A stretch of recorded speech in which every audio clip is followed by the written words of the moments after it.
What's going on, YouTubers?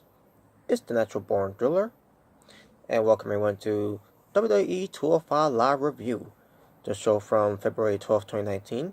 They were at Toledo, Ohio, and your commentators were Nigel McGuinness, Vic Joseph, and Aiden English.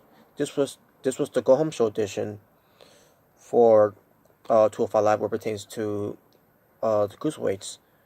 For those who are going for WWE Elimination Chamber pre-show. So let's get to it. The show opened up with the Lucha House Party, and they basically say, Toledo, Ohio, basically going for that cheap pop, and they say welcome to 205 Live, and saying that it's cold outside, and it says, "Boy, it's warm in here," and this is the Lucha House Party, whatever.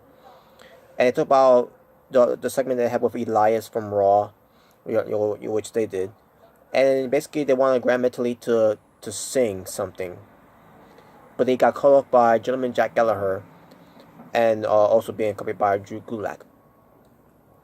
So let's think this logically.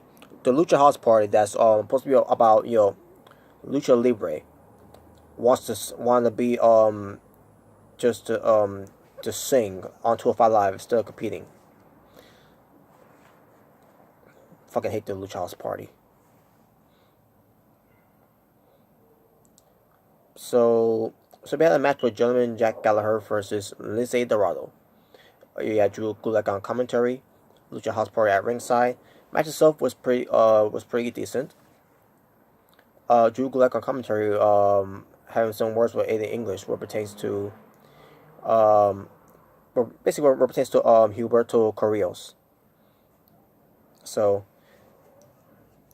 but besides that, the match itself, like I said, the Jack Gallagher and Lindsay Dorado, they did a decent performance. Jack Gallagher ends up winning the match. Good. Can't stand the Lucha House Party. So there you go.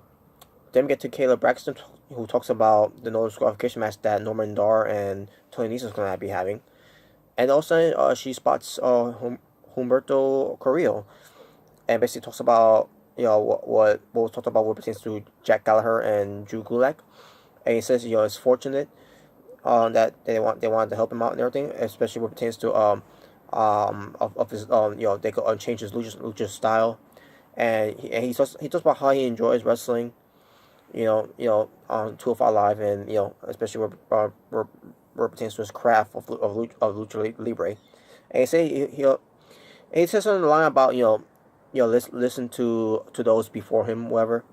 So we'll see how that turns out.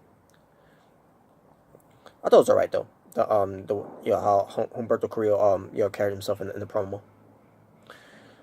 Then we get to Ariel Daivari. He talks about failures. Talks about how he was a sidekick. How he was a mouthpiece, basically a mouthpiece. And he says he's no one's boy. Talks about how he's gonna be fine all by himself now. And he said he's got money, he's got miles to prove himself that he could be the best.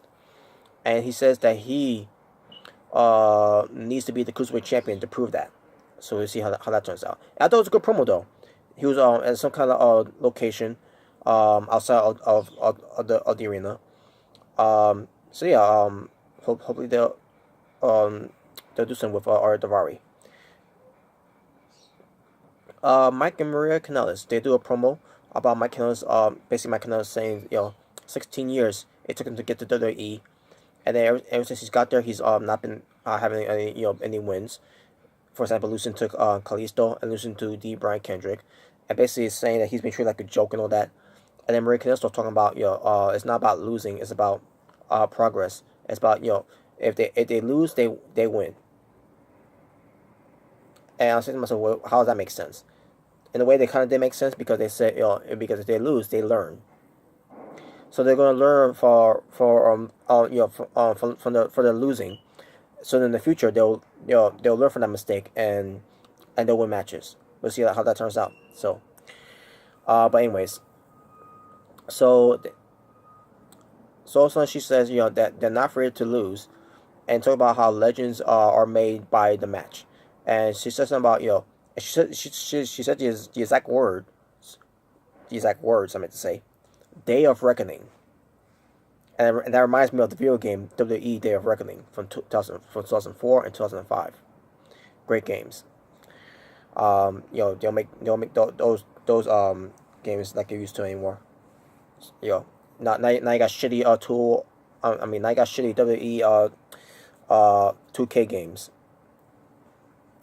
But anyways, and she says to end it by saying, they will learn the names of Maria and Mike Kanellis. So, okay, there you go. I thought it was a good promo though, especially for Mike Kanellis. Noam Dar versus Tony Nese in this no disqualification match, where they used steel steps. They used Noam Dar used the turnbuckle metal piece that holds the ropes in the turnbuckle pad. They used steel chairs. At one point there was a broadcast table used where Tony puts Noam Dar through that broadcast table. A table was set up outside of the ring, but it was never used. It was teased to use it, but instead they used the broadcast table instead. Tony at one point permanized Noam Dar with the chair wrapped around his foot. Tony Nese goes for the ring, knees to Noam Dar as the barricade implodes, and he gets him back into the ring and gets a 3 count in the win. So yeah, Tony Nese ends up winning the match against Noam Dar. So the tiebreaker has broken by Tony Nese winning the match. And then as far as this no disqualification match it was alright. I mean, it could have been so much better.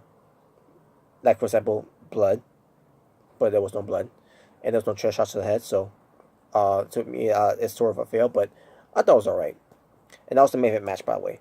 And by the way, there were this show was a 2-match show for this go home show. So how we end the show? We end the show with this contract, the official contract signing by the general manager of 205 Live, Drake Maverick, as he got the challenger Akira Tozawa and the cruiserweight champion Buddy Murphy.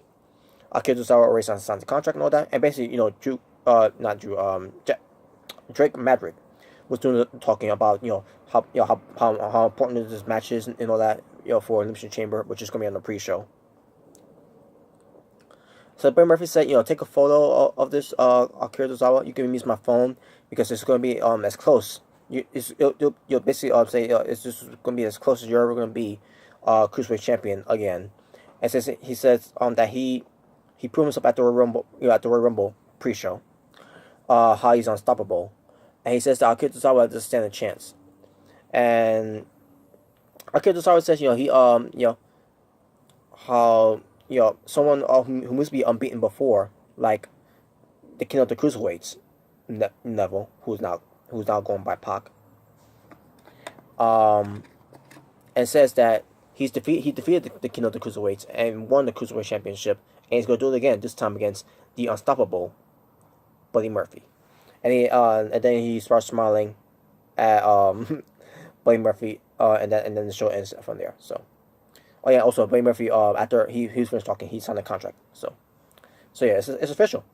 So here we come. Elimination Chamber pre-show for this match, which I don't want that to be the pre-show, but it's WWE's decision to make that the pre-show match anyway. So there you go.